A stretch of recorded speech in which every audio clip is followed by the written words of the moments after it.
You see WDSU first warning weather impact day, the reason of which yesterday I talked about that we could have more storms, might fire up earlier in the day. And that didn't happen and held off till later in the day, but look at the storm coverage. This is why we had a 90% chance of storms today. Also a low risk that they could be severe. We're under a level 1 risk across the area. That'll go through tonight for mainly strong wind gust potential. Where are the strongest storms right now? Well, it looks to be the most of them are southwest of here. But we do have coastal Mississippi too. Redevelopment of storms that are coming right through the city too. And we've got some positive lightning strikes. These are interesting ones. They develop from the charge at the top of the cloud, not the bottom of it, and can actually be some of the stronger lightning strikes. You see some of those right around the city. Those are showing up in yellow and even the West Bank there in Algiers. So pretty hefty rain. I've switched your Doppler radar out of the National Weather Service because we've got a little bit of loss of signal from our radar right now. Let's go back, though. That rain doesn't actually appear to be too bad. So the WDSU first warning weather Doppler radar, that's showing up pretty well.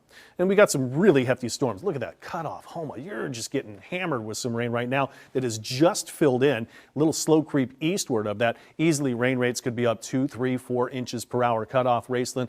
A lot of storm activity into Thibodaux here, too.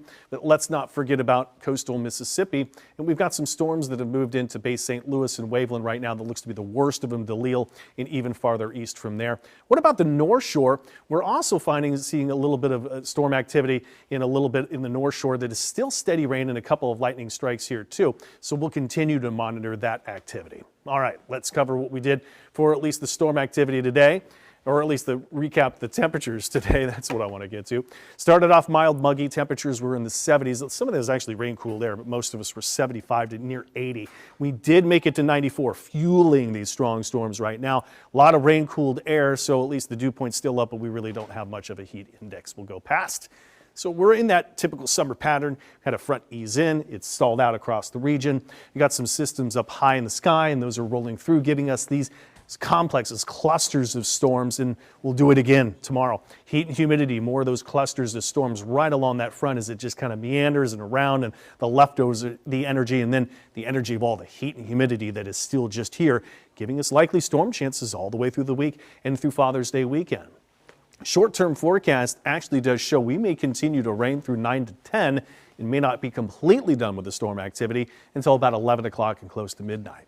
Mild, muggy into Wednesday morning here, temperatures into the 70s, and we've got about a 60% chance of scattered storms tomorrow. So I don't think quite the storm coverage we had today, but it's still a chance, and I'd still have rain gear handy, right around 90 and 91, so the heat isn't going anywhere. We go into Thursday's forecast. Let's give it again. A 60% chance of widely scattered storms. High temperatures right around 88 to maybe 92. If the storms hold off until later, you could easily get up to like what we did in New Orleans today, 94, 95. So scattered storms all the way through the weekend to next week. Greatest threat from the heavy rain and lightning. Some could be strong, possibly severe with a strong wind gust. And again, just the continuation of storms along those fronts next week. Quick look at the tropics, a few tropical waves, but as we look through different areas of any organization, there is nothing showing up here. We have nothing being forecast over the next 7 days, Atlantic, Caribbean, or even the Gulf. That is some of the best news. And even an extended long-range tropic forecast came in today to say maybe little activity over the next 2 to 3 weeks. 7-day forecast, no impact days, but still have chance of storms every day all the way through Father's Day.